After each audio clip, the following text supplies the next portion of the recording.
ലഹരിക്കെതിരെ സന്ധിയില്ല പോരാട്ടത്തിനിറങ്ങുകയാണ് മലപ്പുറം ഒതുക്കങ്ങൽ പഞ്ചായത്ത്.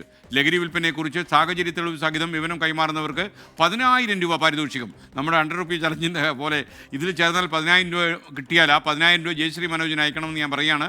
വിപിൻ സി വിജയൻ തയ്യാറാക്കിയ റിപ്പോർട്ട്. ലഹരിക്കെതിരെ സന്ധിയില്ലാ സമരം പ്രഖ്യാപിക്കുകയാണ് ഒതുക്കങ്ങൽ പഞ്ചായത്ത്. ലഹരിയെക്കുറിച്ച് കൃത്യമായി അതിൻ്റെ ഉറവിടത്തെ സംബന്ധിച്ച് വിവരം നൽകുന്നവർക്ക് 10,000 രൂപയാണ് പാരിതോഷികം പ്രഖ്യാപിക്കുന്നത് ഒതുക്കങ്ങൽ പഞ്ചായത്ത്.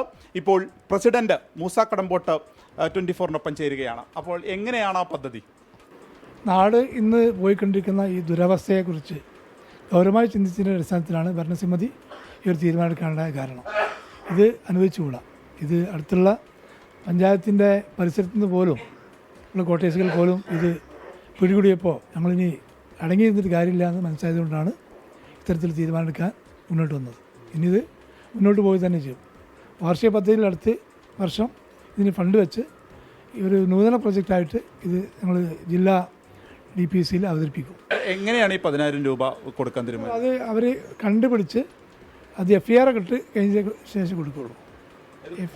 ബോധ്യപ്പെടണം, ഇത് കറക്റ്റാണെന്ന് ബോധ്യപ്പെടണം. അതായത് ഒരു ഒത്തുകളിയായിട്ട് പിടിക്കുന്നവരും പിടിക്കപ്പെടുന്നവരും കാണിച്ചു കൊടുക്കുന്ന ഒരു ഒത്തുകളിയായി ഉള്ള ഇതിന് ഫണ്ട് കൊടുക്കില്ല. സാഹചര്യ തെളിവുകളും ഉറവിടവും കൃത്യമായിരിക്കുന്നവർക്ക് മാത്രമാണ് ഈ പാരിതോഷികം ബോധ്യപ്പെടണം. അവർക്ക് കൊടുക്കും. അതുപോലെ വിളിക്കപ്പെടുന്ന പോലീസുകാർക്കും പിടിക്കുന്ന പോലീസുകാർക്ക് പ്രത്യേക പാരിതോഷികം പഞ്ചായത്തിൽ വിളിച്ചു കൂട്ടി ബോർഡിൽ വെച്ച് കൊടുക്കും. സ്കൂൾ അധികൃതർ, അതുപോലെ തന്നെ നാട്ടുകാർ, രാഷ്ട്രീയ പാർട്ടി പ്രതിനിധികൾ, അതുപോലെ തന്നെ ജനങ്ങളൊക്കെ ഇതിനെപ്പറ്റി ബോധവാന്മാരാവേണ്ട കാലം വൈകിയിട്ടുണ്ട്. ഇത് ആളുടെ സാധാരണ ഒരു മാരക രോഗത്തെക്കാളും കോവിഡിനേക്കാളും വലിയ ഭീകരാവസ്ഥയാണ് ഇപ്പോൾ നാട്ടിലുള്ളതെന്നുള്ളതാണ്. ഇവിടുന്ന് തന്നെ പിടിച്ചൊരു സാഹചര്യത്തിലാണ് അങ്ങനൊരു ഭരണസമിതി തീരുമാനം. അതുകൊണ്ടാണ് ഇത്ര പെട്ടെന്ന് ഞങ്ങൾ ഈ നടപടിയിലേക്ക് പോകാനുള്ള കാരണം ഉണ്ടായത്.